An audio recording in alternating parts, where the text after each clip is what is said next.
The next hour is ours. It's ours, bro. We're here in the seat. We're here in the chairs. It feels good. It feels good. How you feeling, man? I'm feeling good. I'm trying to figure out what to do with my hands. I feel like I'm just don't do nothing crazy, like a super villain just sitting here. Yeah, man. My hands like this, like a Magneto. Nah, man, you like Get Out.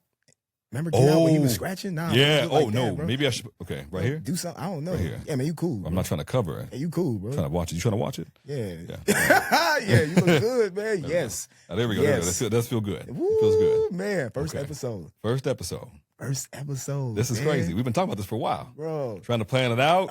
Wait till you got married. Yes. To see what would happen. We would have the time. Ooh. And here we are.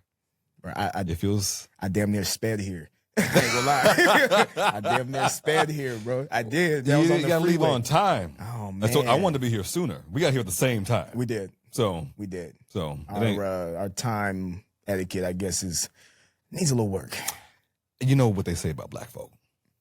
That's why we have our own time. I wasn't gonna say it, but that's why we have our own time. You know what I'm saying? Colored people time. Yeah. CPT exists for a reason because I can't see I don't make it anywhere on time. I text you like almost every morning, I'm gonna come train.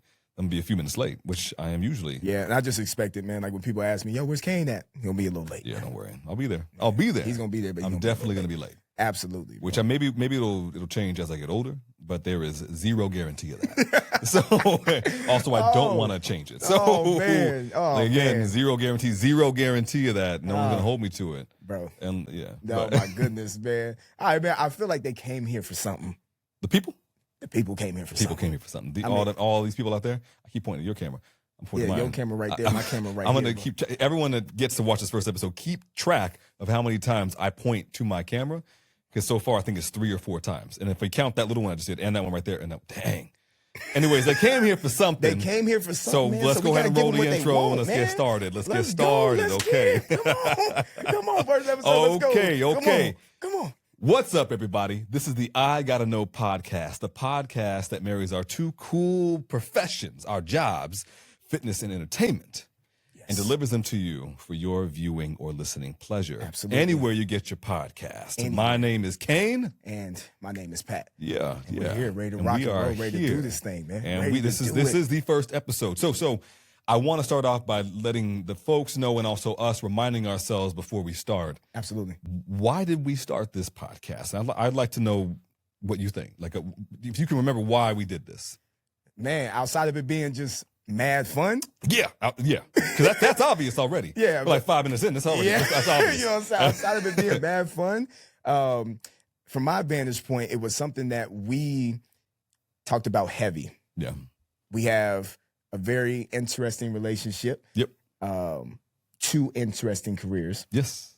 And it was pretty much just as simple as you said it. We got 2 careers. Mm-hmm. Our personalities are great. Our friendship is amazing. Mm-hmm. Man, let's go ahead and let's talk Why about not? it. Right? Let's go ahead and do it. Just as simple as that, bro. Yeah. Now, your thoughts on that? What do you think? I like to keep it as simple as possible, and that's what I got from it. No, that's good. That's good. Because the way I feel about it is exactly that. Yeah. However, there is the somewhat educational side of Absolutely. things. We get asked a lot about what we do, how we do it, how we got to where we got. Exactly. As entrepreneurs in our own right, and just being able to have a cool career that allows us the time, the flexibility, all those things. Absolutely. So I feel as if this podcast can provide education for those that are curious about our professions, and if the audience finds motivation in that, if they find education in that, they find value in that, then we're doing our job by showing up and sitting down in this studio, XYZ studio in Mesa, Arizona. Sitting down in the studio and being able to share not only information, because this isn't that informational. We're not necessarily teachers per se. Right. Yeah. It's very personal. Absolutely. And that's what we wanted to do. We wanted to bring not only just our personalities, but our personal experiences to this podcast. Absolutely. And be able to share that with the world. Right. Now, that said, the way that we're going to do it is something I feel like is pretty unique. Okay. Because for the audience out there, the way that we're going to go about each episode is Q&A style. So it's going to be Q from Pat over to me to answer, and then vice versa. Yeah. With that said, we have our handy dandy note cards in which no one has seen the note card or what the questions are on the note card. Yes. So I don't know his questions, and he doesn't know my questions. And the way we get to asking whatever questions we're going to ask is by figuring out what topic we're going to do. Absolutely. And the topic today is the beginnings. The or beginnings. The beningings. That's the what it is. beningings. The beningings. The beningings. That's how we got started. Yeah, the beningings. Yeah. Yes. All right, the beginning. So just figuring out how we started and figuring out how we got to this point. And I'm ready, man. What you got for me, man? All right. What you got So for me, I'm going man? to start off asking you a question first, and then you go ahead and answer said question, and then we'll go from there. So, Man, okay, let's do it. the beginnings. All right. You ready for this? I'm ready. I don't I'm know. ready. Okay. All right. So question number 1 goes to you. Be honest. Did you become a trainer because you love helping people or because you enjoy watching people suffer just a little bit? Ooh, man. I'm a little maniacal, man. So I'm going to go with number 2, bro. I'm going to go with Number 2? No. I'm going to go with number 2, man. I love watching y'all on the floor, man. Right. All right, you gasping for air. You can't breathe, you can't talk, right? And I know you can't breathe, you can't talk, but I'm asking, how's your day going? And you're like, It's the point. my back the hurts, point. right? my back hurts. But all jokes aside, honestly, the start of it, really, I got to take you back. It started by being an athlete first. Right. So growing up, whether it was track, whether it was basketball, football, soccer, whatever the case was, starting out as an athlete. And you couldn't tell me when I was young that I wasn't going to be a professional athlete of some sort. Heard. Right? But you get to a certain point, right? Things don't always line up the way that you thought they would line up. And my parents was like, okay, at some point your body's not going to give you, what you want it to give. And you don't want to be this person or this athlete that only identifies with that. Right. Right? You don't want to be that person that like, I'm just living in my athletic days and I'm not doing nothing else. But I used to be back in high school, I used to be the shit. I used to be. But I started thinking about all these different things, had a sports medicine class. We started learning about the human body and started learning about how the body moves, how athletes operate. And that's where the love sparked. And I was like, well, if I'm not going to be an athlete myself, there was plenty of coaches that looked after me, helped me, gave me a word of encouragement, a word of wisdom. And I was like, yo, if I'm not going to be an athlete, I can be that. Right. And from there, go through sports med, you graduate high school, you get into college. My degree was in fitness and wellness, practicing and studying kinesiology, nutrition, anatomy, just about everything that involves the human body and how it moves and how it operates. Got it. That's where the love kind of grew. And I was just crazy enough to believe that my little old self can be the one to inspire and motivate the people that I work with, whether it was the 65-year-old client, it was the 12-year-old client. I was crazy enough to believe I can be that person to get them through not only this workout, but the day, the week, whatever it is. Right. I can be the one to do that.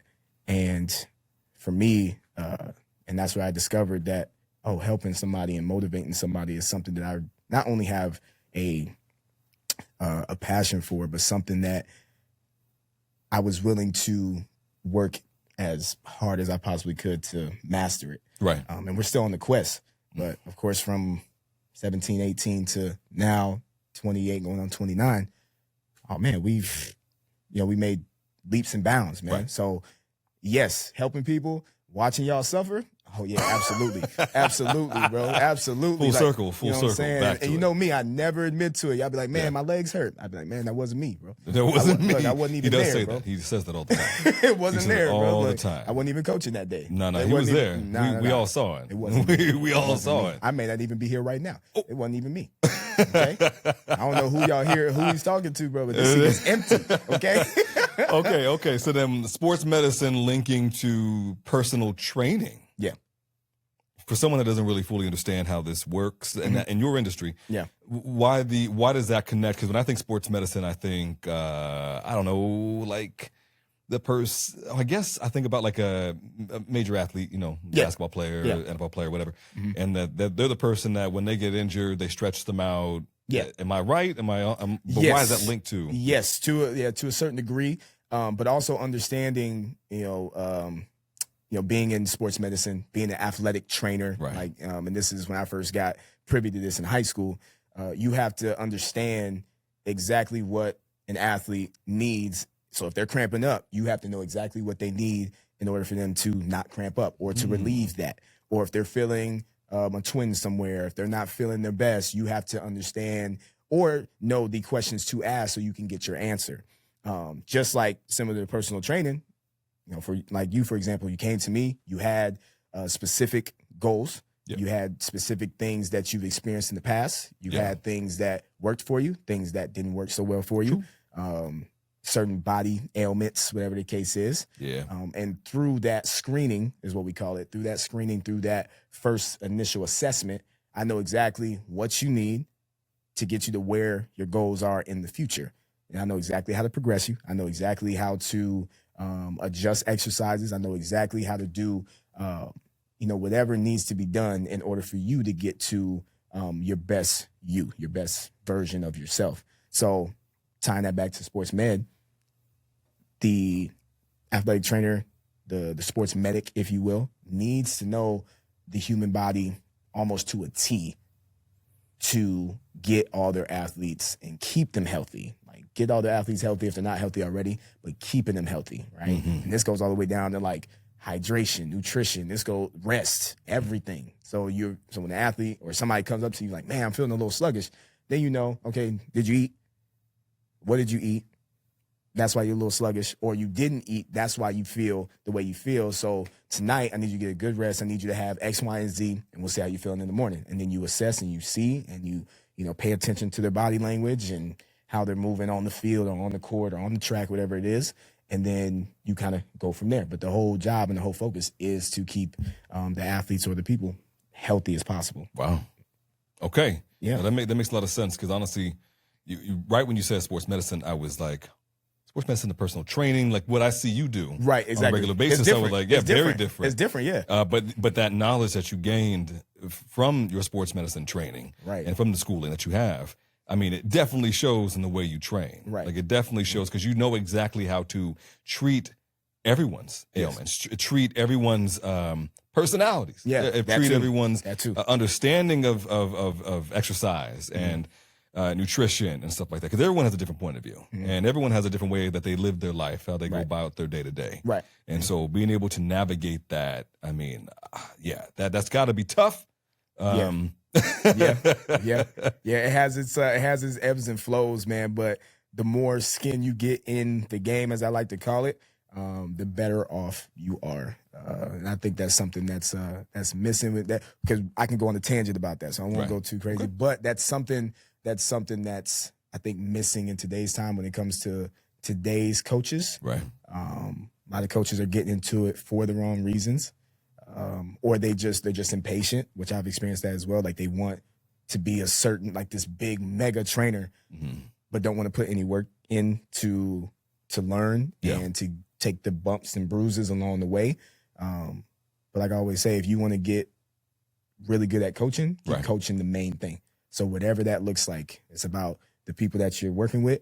I don't care if you got one. It's about the people you're working with, and then you do everything in your power to help them become, the version of themselves that they're trying to become. Woo! Woo! Question number one. Ooh. Answer number one, hitting home. Oh, man. You know what I'm saying? Oh, man. So now we're still on question one, right? Okay. Because I got to ask you. Oh, yeah. Because we both, yes. like I said, we both got interesting careers. Yes, sir. Right? And your career is not one that you hear a lot of people, right? And when you ask, like, oh, yeah, what do you do? Right.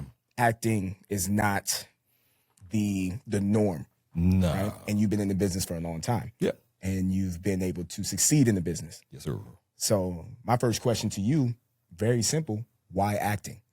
Why acting as opposed to anything else? Like, what was it about acting that you was like, not only do I like this, but you're like, now I want to make this a career?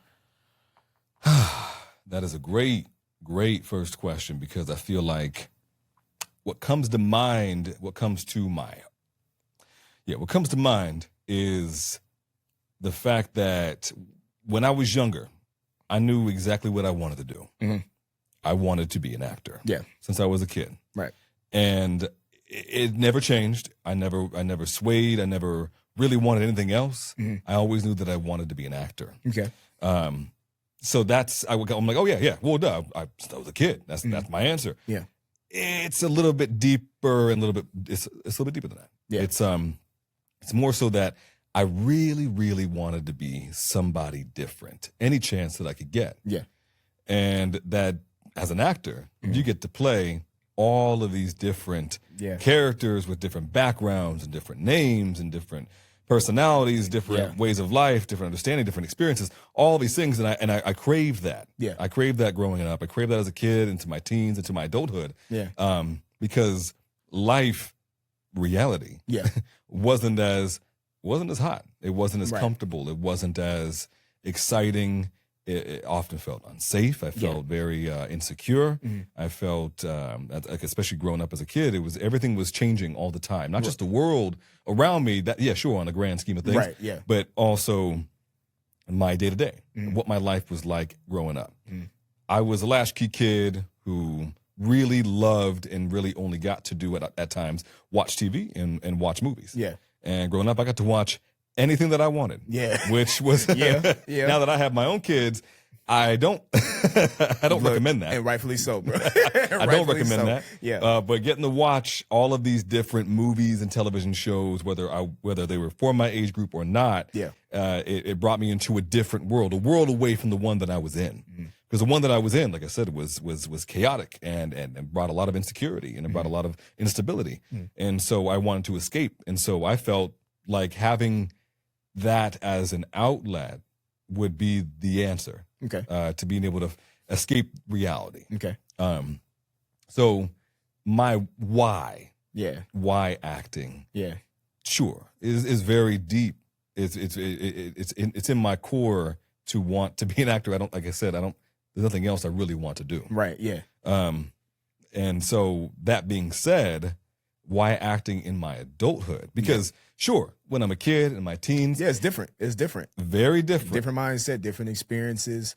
That was gonna be my follow up. Like what's changed between, I don't know, when you're obviously 33 now, but back in when you were 18, 17, when you were around that age, like what's the what's the big difference? Yeah. If you could pick some or pick one big one, what's the difference? Ooh. Yeah, I think the biggest difference is that I hadn't experienced adulthood yet. So the idea that I could have a job in acting seemed very glamorous. Yeah. It really, because it was. Yeah. Because it wasn't exactly what I thought it would end up being, even for what I ended up doing in acting. Now, I'm not just an actor exclusively. I am more specifically a voice actor. Voice actor, yes. So what I originally wanted to do was be on TV, be in movies. I wanted to be an on-camera actor. I mean, you on TV now. Bro. Yeah.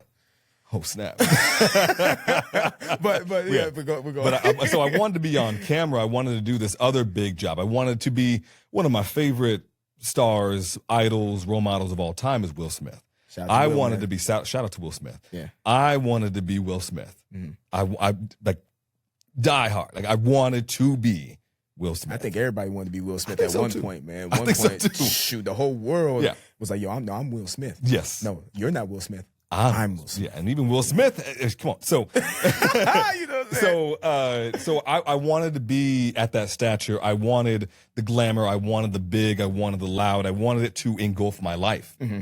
I wanted acting to take over everything so that I didn't have to really circle back to even my childhood and growing up to experience regular life. I wanted to be in a different world all the time. Right. But being 17 or 18, by the time I was like 17, I'd already been doing plays, musicals, and choir, theater class, all that stuff. Okay. So I was really involved in the arts heavily.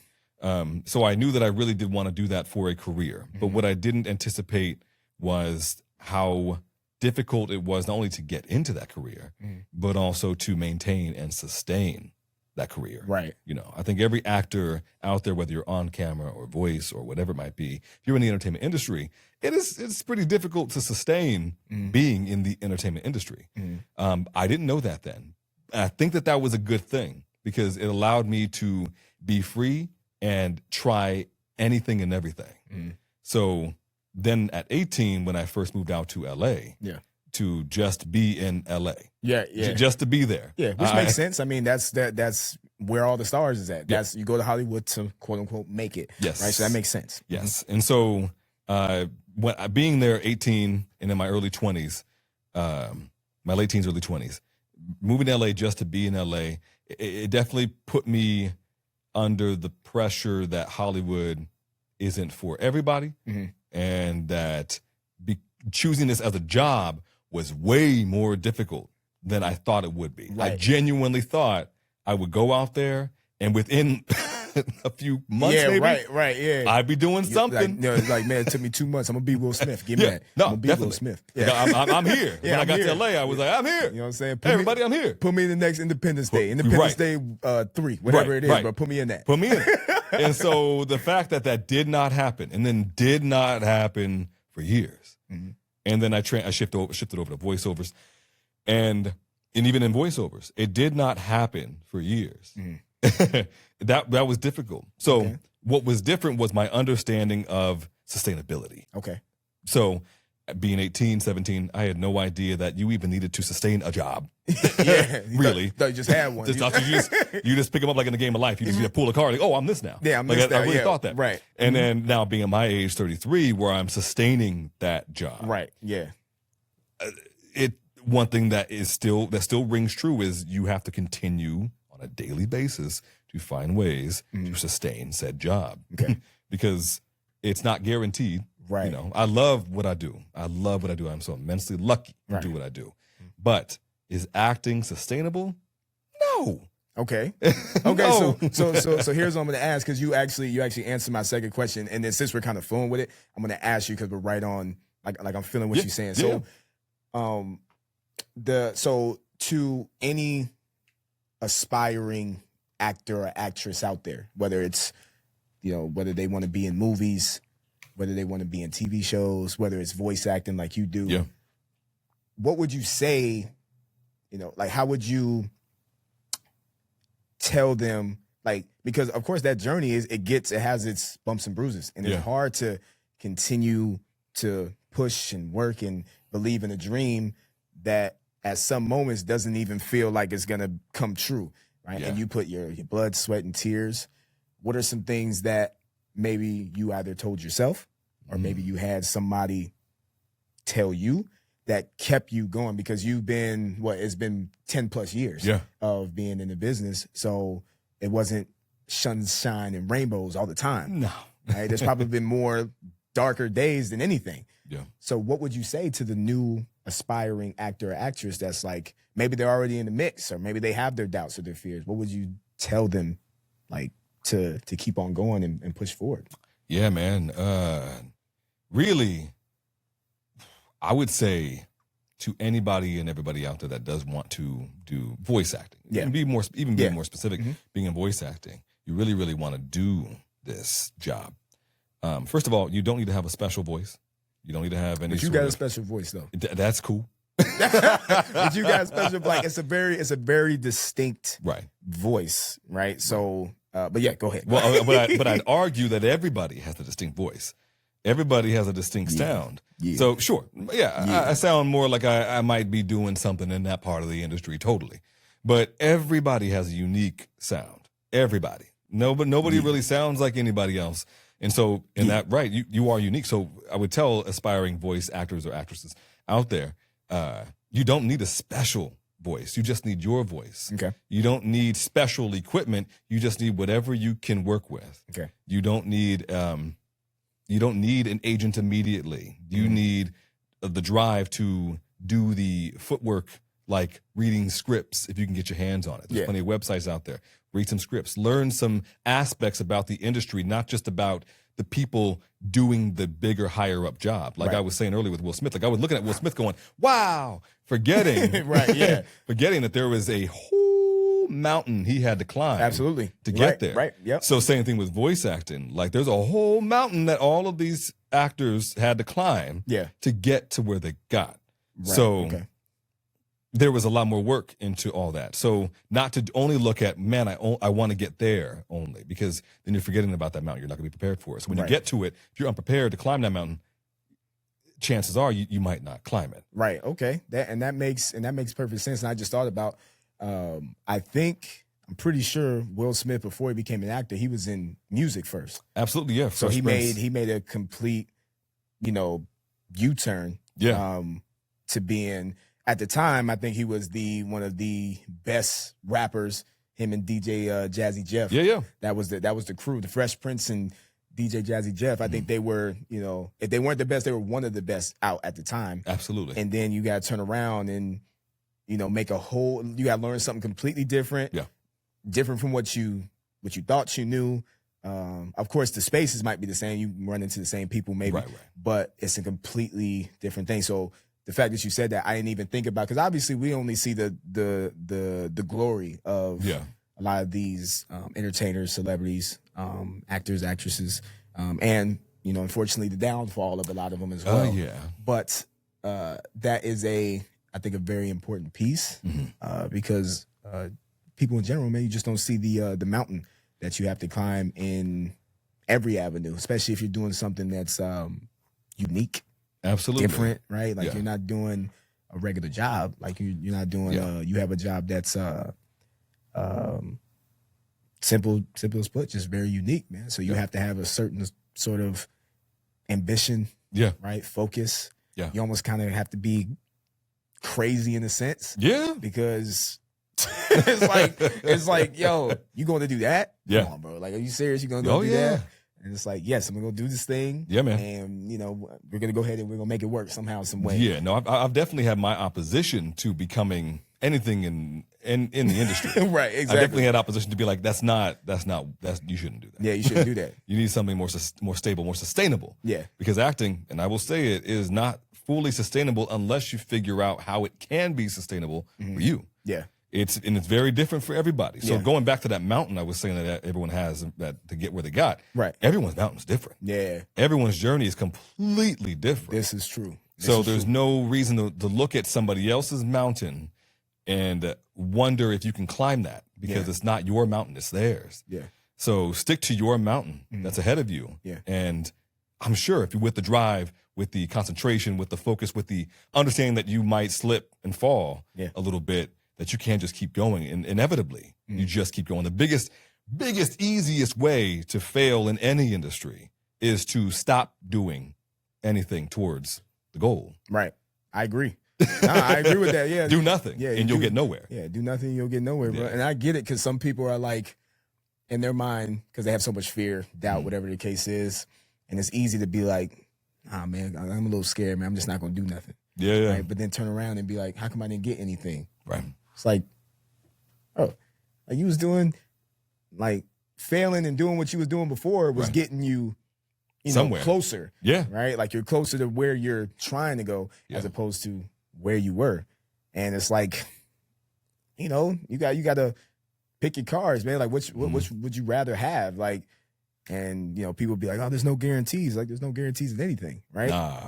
But I'm all about, just increasing the chances, right? So the more you do, the more you practice, you're just increasing your chances by that point. Oh, absolutely. You're increasing your probability. Absolutely. And just by that, you're gonna go ahead and, at some point you're gonna find the silver lining somewhere. You're gonna be like, oh, okay, I got it. Here it is. I got it. Following that. I got it. Yeah. Okay. Yeah. I can dig that. I like that. I like that. Okay. All right. So that was my second one. Yeah. That was my second one. Oh, the second one. Okay. Yeah. So because we were just flowing, so and then I was thinking. Go ahead. Sorry. No, I can dig it. I can dig it. Yeah. Okay. So I got my question 2 for you. Ooh, so question 2.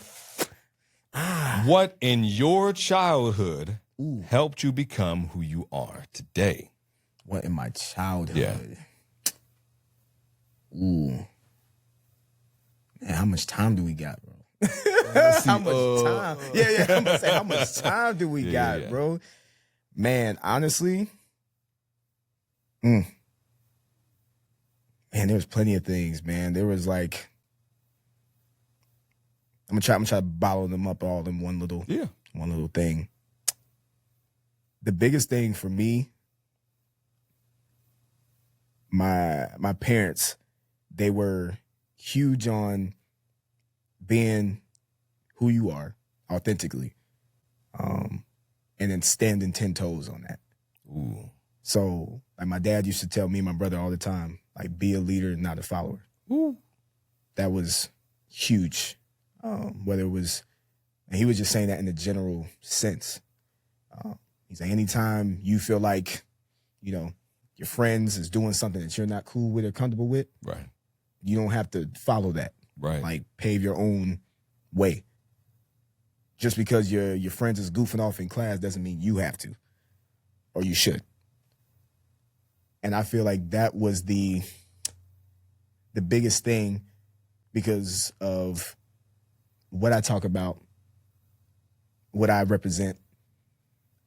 It's always about being who I am as an individual. Right. As a coach, I understood that it's not just the workouts. Anybody can make fire workouts. Right. Like, anybody can go in there and, you know, AI could do that. AI can do that. AI can do that. Right? They can make a workout, right? They can put it together. Yeah. Programs, anybody can put that together. So when I started asking the question, especially recently making the transition, going independent, what are people coming to me for? Right. What is it about me that not only people are coming to see for the first time and work with, but stay around? And I found out very quickly it wasn't the workouts. It wasn't the programs. It wasn't my business name, right? All those things are great. Yeah. All those things are amazing. Yeah. But who I am, Patrick Raby II, that's why you, everyone else, that's why they come to me. That's why they stay with me. I'm myself, unapologetically. I know everybody says this. They're like, oh my God, like, yeah, I'm me. I'm me. But I'm also a big believer that energy doesn't lie as well. Yeah. So one can say, like, yeah, I'm me 100%. But the energy is going to tell you something different. Absolutely. Right? And if it's not real, if it's not authentic, if it's not genuine, people are going to be able to sense that. And they may never tell you anything about it. They're just going to remove themselves. Yeah. Right? Because something about whatever it is that you're doing or whatever it is that you're representing, something about it is off. Something about it is not, it doesn't sit right with them. There's something about it. And I take pride on that. And I spent a lot of time, okay, and I ain't gonna lie to you, bro. I spent a lot of time. I don't know when it started. I'll probably say high school, where, you know, you were talking about insecurities and things of that nature. Like the term identity crisis. Yeah. Bro. Like, it was real from high school all the way up through college, I guess you could say, where it's like, you know, you feel like you should be a certain way because of what your friends are doing or what society is telling you to do. Yeah. Or what your family's telling you to do. Like, it's a whole bunch of different things. And it was very, very, very early on in my life where I was like, I don't know what's going on, but something is off, right? I feel like every time I walk out this door, like, I'm not me, right? But this person over here is happy. This person over here, happy. Mm-hmm. But when I go back in the room, I'm sitting over there. It's almost like, you know, you take off your costume and hang it up. Right. And that became exhausting, honestly. Like, it became, I was tired of people pleasing. I was tired of all these things. Yeah. And this was like 18, 19, somewhere around there, 18, 19. And there was a point where I was just like, you know what, forget it. Like, I'm who am I? Who am I? And when I had to answer myself and say, I don't know, that was a problem. That was a problem. That was an issue. It was an issue for me. So then the quest of figuring it out, you know, started right there. And I didn't understand, like, what my purpose would be or whatever the case was. But a term that always sticks with me is, if you don't know what your purpose is, start with what you're passionate about. Right. Right. So the thing that you love the most, the things that you love doing, dive into those things as much as you can. Yeah. And then somewhere within that, you're going to find exactly what your purpose is. And so that's what I did. Coaching was the thing. Right. I was like, yo, I'm going to go over here. I'm going to get, I'm telling my parents as soon as I graduate college, like, yo, I'm going to make sure, like, I'm going to get my own thing. I'm going to retire. Yo, I'm telling them all this. Like, yo. And then we still talk about it. My dad be like, yo, man, make sure you retire me, bro. I'm tired of working. I'm tired of working. I'm too old, man. I'm tired of this. Boss. I'm tired of retiring. I'm tired, I'm tired. Right? But that was the motive. Mm-hmm. And it got to a point where I started telling myself that every day, where, just as much as people tell themselves the negative things about themselves, I just flipped it. I started talking about the positive things. And so much so that the belief in the positive things became too strong for the negative things. Even if I had a bad day, the positive thoughts just superseded everything. Right. And you see it every day. I'm a super positive guy. Absolutely. Right. Even if we do have a bump in the road. Yeah.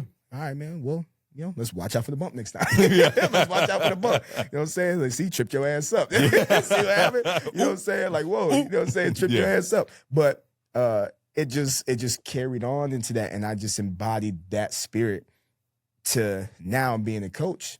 That's the first thing that people talk about. Like, yo, your energy, like your vibe is just crazy. Yeah. And I'm like, yo, I appreciate that. That's because it is. Because that's because it is, man. I appreciate it. It's big.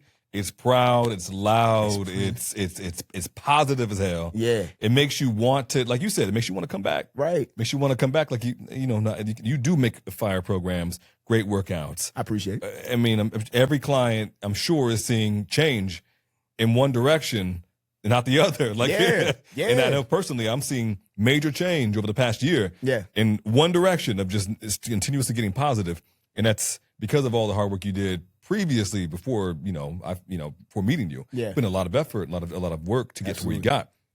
But then following you on your entrepreneurial journey to a different gym, away from the big box, and where you are in charge of everything. Yeah.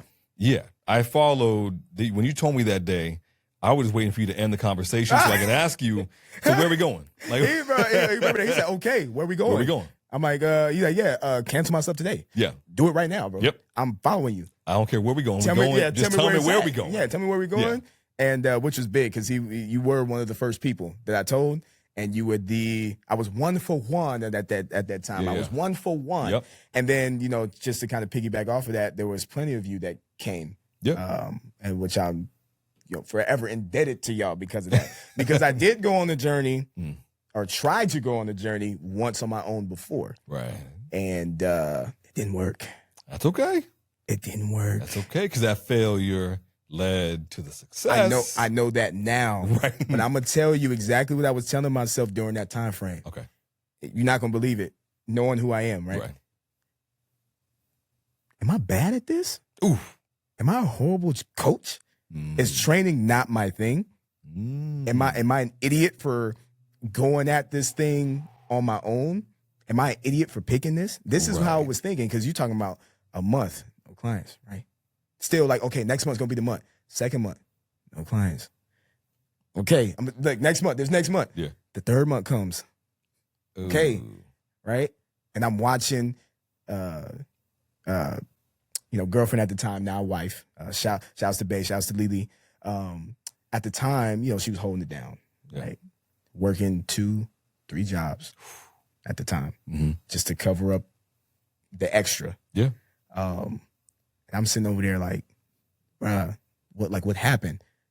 What happened? Like, I thought this was, I thought this was it. Like, nah, this can't be. And to just prove the point of like me, the positive thought superseding some of the negative things, I didn't believe it. I'm like, there's no way this is it. Like, I know it's bad. Like, it's bad, bro. We ain't making no money. Matter of fact, we in the negative, bro. We in debt a little bit. Right? But I'm like, there's no way this is it. There's no way. I'm 22, 23 at the time. I'm like, there's no way this is it. Nah. Hell no, there's no way this is it. And I was pissed off when I had to end up in the big box. I was pissed. But I was like, obviously, I need to get better at something. Yeah. So I'm gonna continue to do what I do. And I was like, I'm gonna go to this big box gym. I'm gonna learn. Yeah. There's a lot of things I had to learn, a lot of ups and downs. But bro. Well, like you said, you saw that bump in the road. Yeah. You hit the bump, and you were like, okay, so now I know what a bump is. Man, scratch my face up, man. In the gravel, bro. Straight in the gravel. And but it brought you to exactly where you got today. Yeah. And that's huge, especially for people for anyone that listening or watching that is interested in fitness and personal training, that's interested in acting and voice acting. You know, there's a million bumps, not just one bump. There's a million bumps in the road, and those bumps don't stop. No, they keep coming, and there's still things that we as individuals have to continue to work through in our careers and in our lives. Absolutely. That they're constant or consistent, and just it's about knowing where those bumps are and how are we going to react to those bumps. How are we going to maintain or sustain the life that we're building with those bumps, going over or through those bumps, or when a bump fully goes knocks you over. Yeah. You know, like we've had to learn how to sustain, maintain, and really know how do we react to those failures at times. And I think it's also important as well, for everybody to understand in any profession, any field, regardless of how you go about things and what you want to do. Yeah. When everything is going well, it's easier to be motivated. It's easier to do what you need to do. Yeah. It's easier to stay focused and stay on point. Right. But it's when those days get dark. It's when those days, like when the rain comes and you got to get it out the mud a little bit. Yeah. That determines how far you're going to go. Because honestly, and maybe you can speak to this a little bit too if you had a moment, but I thought I knew or loved fitness prior to me going out on my own the first time. Right. I thought I knew what that meant and what that felt like. Right. But it wasn't until you got knocked on your ass and you had to make a decision whether you're going to get up from here or you're going to stay here. That was when I knew, okay, this coaching thing, this becoming a fitness trainer, helping people, this is what I wanted to do. Because at that moment, any person, right, in our line of work, you ain't got no clients, you ain't got no business. Absolutely. Right? If you're not training nobody, you are not making no type of cash flow. No, man. In voiceover, it is client based. Yeah, it's client based. If no client books me, then I right. no guarantee. Right, exactly. So, yeah, that's tough. Yeah, man. Like if you don't have any clients, if you not have any appointments, if you don't have those things, you don't have a business. Right. Right. You do not have a business. And I had to learn that. Right. I'm thinking, I got my LLC, I got social media. Right. I'm like, I got business. Right. And it's like, nah, man, you ain't got no people. You ain't got no people that you're working with, right? And it's like if you want to be being an influencer, that's a different story. Right. There's plenty of people who are online being an influencer. Nothing wrong with being an influencer, but to kind of allude to what I was talking about earlier, like a lot of coaches, they get into the business for something like that. Yeah. They see the influencers, now y'all want to do that. Right. So it's like you want to get paid from the content you make online. Right. A lot of those coaches aren't really coaching people. At least majority. I'll say the majority. It's not all of them, but a lot of them are, that's their job. Being an influencer. Content. That's their job. Right. Right. They may seem like they're a coach and X, Y, and Z, but majority of them influencing is the job. That's how they get their checks. Right. So that's why you see them posting every day and doing their thing and telling you, here are my top 5, whatever the case is. Right. Like I said, nothing wrong with it. No. All right. So if anybody's pressed, hey, nothing wrong with it. Back up from the iron then if you feel pressed. You know what I'm saying? Back up. Back up from the iron if you feel pressed. But that's good. That's good. To that point, there's all I'm saying is if you want to succeed in coaching, if you want to succeed in voice acting, acting has to be the main thing. Yeah. Not anything else. Everything else that comes with it, cool, but acting, whatever you need to do to get better at acting, voice acting, to be specific, that needs to be the main thing. Same thing with coaching. If you want to be successful as a coach, coaching is the main thing. Yeah. It's not all the extras. That stuff is cool, but it's coaching. Yeah. Keeping the main thing, bro. Absolutely. No, I love that, man. I love that. Absolutely. Now that's I'm glad that we had the questions I didn't know. So doing this Q&A style, Yeah. I didn't know what it would bring out of us. It almost felt a little bit like therapy. Oh man, look, man, free of charge, bro. Free of charge. Free of charge, man. Because I didn't know what these questions would bring out of us, but we chose the right questions, and they were, for not seeing each other's questions, they were in line. Oh yeah, oh yeah. They were in line. They were the right vibe. We in tune. We in tune. We in tune. We in sync. We in tune. And so I want to get to. We're getting towards the end of the show here. Oh, I know. Oh. It's already flown by. Come on. It's already flown by. We're getting here toward the end of the show, and so what I want to try doing, and see if this sticks, if this works, because I think this is going to be beneficial not only for the listeners out there, but it's going to be beneficial for each other. Okay. We might put each other on to something, or things, or whatever it might be. Okay, I think this is key. So this part of the show is called Highly Recommended. Okay. How high you talking about? I'm talking like whatever right now you feel like you would recommend to somebody, and it could be anything, quote, video game, movie, TV show, book. Highly recommended. Shirt, hat, whatever it is. Okay. It could be anything that you want. But I think that choosing to share something that you would highly recommend to somebody, for today's episode, what would that be? Man, what do you think? You know what? Yeah, I'm a big music guy. Right. Big music guy. You know what I'm saying? Got one of my favorite albums back there, one of my favorite, my top artists. Mm-hmm. Right? Top artists. Who is it? Who you like? Come on, man. Mr. Kendrick Lamar. Mr.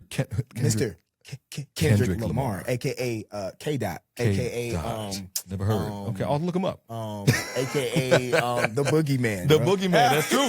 It's true. Aka, you know what I'm saying? He got so many names, right? Yeah. Mr. Morale. He got a whole bunch. Yeah. But I'm not gonna recommend. Because we can be here for 6 episodes, and I can talk strictly. Right, and we don't have that kind of time. Yeah, right, exactly. So, but what I am gonna do though, for those of you who are hip hop or rap fans, maybe you're looking for somebody newer, somebody a little bit different. It's somebody that I came across actually probably a year and a half ago. Okay, that's why TikTok and Instagram is so powerful, man. You just happen to be doom scrolling maybe, and you come across something, you're like, yo, that's kind of cool. That got a little, right? So this artist, some of you may have heard, some of you maybe not. He's from the South. Okay. Yeah, he's from the South. His name is Los Kemet, or Kemet. I don't know how you say his name. Los Kemet or Kemet. Yeah, okay. So the way you say it, of course, Los. Okay. Kemet. Okay. Los. If I'm saying it wrong, bro, I'm sorry. Sorry, Los. But he's from the South. I believe he's from Mississippi. Okay. And he reminds me very much so. When I think of the South, I think of Outkast, UGK, right? I'm thinking of artists like that, right? And of course, in the time frame now where music is, I feel it's in a weird space. Like you really have to search to find different things that may spark your interest in some, or it might be right in your wheelhouse. No, you're right. Yeah, it's very, very different. But that's the artist that I would recommend. He had an album that came out last year called Chase the Dragon. Fire. The samples are good. His style, in my opinion, is unique. It's different. Yeah. Something that you can ride to. You can work out to it. Right. And he's on the come up, man. Like he's on the come up. He's doing his thing. Like I said, I came across him. I can't believe. I think it's TikTok that I came across his music. Okay. And it's fire, man. And it's really dope stuff, man. So shout out to Los, man. Shout out to Los. Shout out to Los, man. So yeah, that's my highly recommended, man. Okay. New artist, hip hop artist from the South. His name is Los Kemet. I'm gonna say that Kemet. Because that makes sense. Kemet. I don't know. No, Kemet sounds right. Yeah. I'm about to say that. I hope it's the right way. But I'm gonna call you Los. You know who you are, bro. You know who you are, bro. You know who you are. I know who you are. You know who you are. Yeah, you should know who you are, bro. But shout out to Los, man. He's fire. That's cool. Fire. Okay, that's a solid, highly recommended. Okay. I'm going to go with, because I've been recommending this for a while now, since last year when this book came out. Oh, yeah, he's been pushing it. I've been pushing You've been pushing it, bro. I've been pushing it so much that there has been at least one or two, think 2 friends of mine that I bought the book for them. Oh, straight up, and just gave it to them. And gave it to them. Because 2, yeah. Okay, so 2 of my friends, I was like, you gotta read this. Yeah, you didn't get it fast enough, bro. Right, yeah. Like, no, because I'd recommend it and then nothing. So I'm like, no, here. You now can't say you can't read it. Yeah, like, bro, don't piss me off. Take this Don't book. take the damn book. Take the damn book. Yeah, right. So, right. So my highly recommended is The Creative Act by creative guru Rick Rubin. Okay. It's behind me somewhere in the camera. Oh, it's literally right here. There you go, right there. Okay. W. It's right there. W. Okay. Okay. I'm gonna have that in every episode because it is a mind-blowing book about not just about creativity, but the artist's internal dialogue around their creative process, their understanding of creativity, their understanding of their spot in the world, all of that. And there's a quote that I love that's in the book that says, "Look for what you notice, but no one else sees." Okay. And I love that. I love that. Ooh, and that's so true to who he is. For those of y'all who don't know, Rick Rubin has worked with, man, whoever the biggest artist in the world is at the time, right?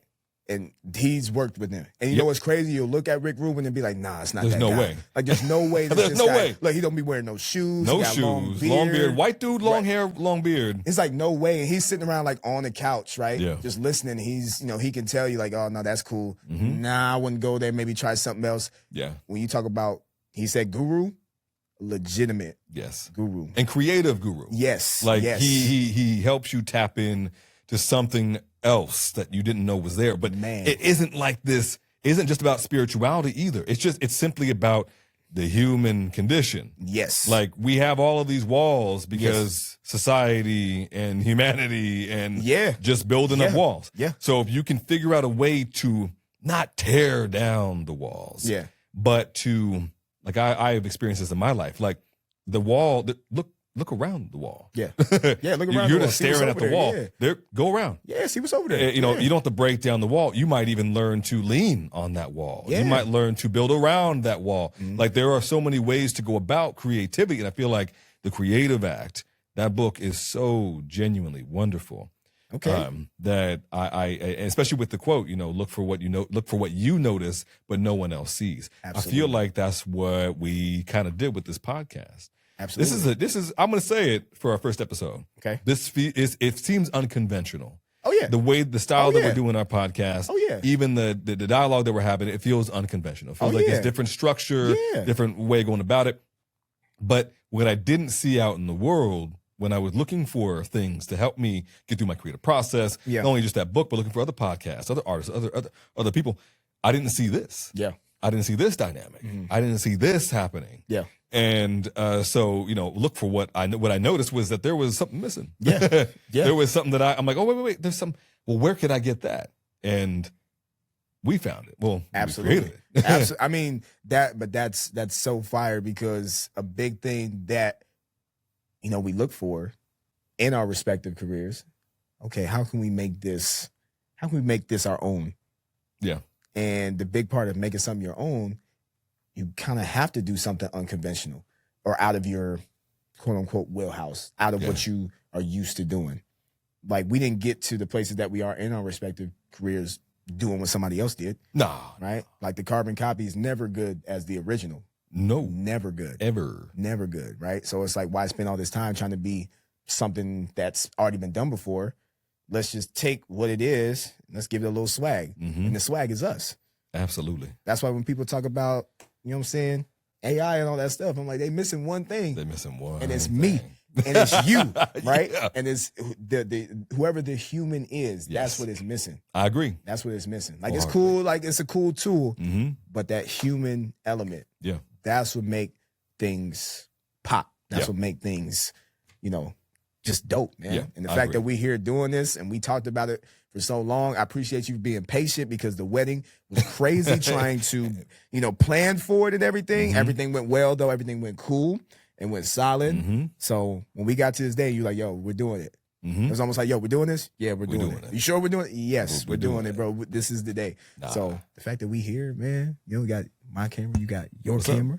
You know what I'm saying? I'm grateful for this first episode. Ooh. This has been quite the episode. Ooh. I Gotta Know podcast. IGK. We're going to continue to figure out exactly how we want to go about releasing weekly or monthly or whatever, but be sure to look out for it. If you laughed, if you learned, if you feel motivated, if you feel inspired, if it was just cool to hear us two dudes talk about life and their experiences and whatnot, follow us on Instagram, on TikTok.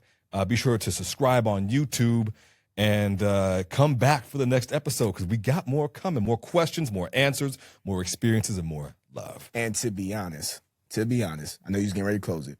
Almost. But even if you don't follow, you're going to see us. We're going to be all over the place. We're going to find you. All right? You know what I'm saying? I will find you. Okay? Shout out to, who did that? Who was the... Taken? Yeah, that was... Liam Neeson? Yeah, oh, yeah, man. Yeah. Liam Neeson. Shout out to... But seriously, though, Yeah. this is something special. And we're glad that y'all here on the first... If you catch the first episode, we are glad that you're here with us, man. And then once again, I'm Pat. I'm Kane. And this is IGK, man. Take that card. Get that card. Oh, snap the card. Let's go. Slice the camera out. Man, that Okay. ain't go nowhere. It went nowhere. It went nowhere, bro. We'll see y'all, man.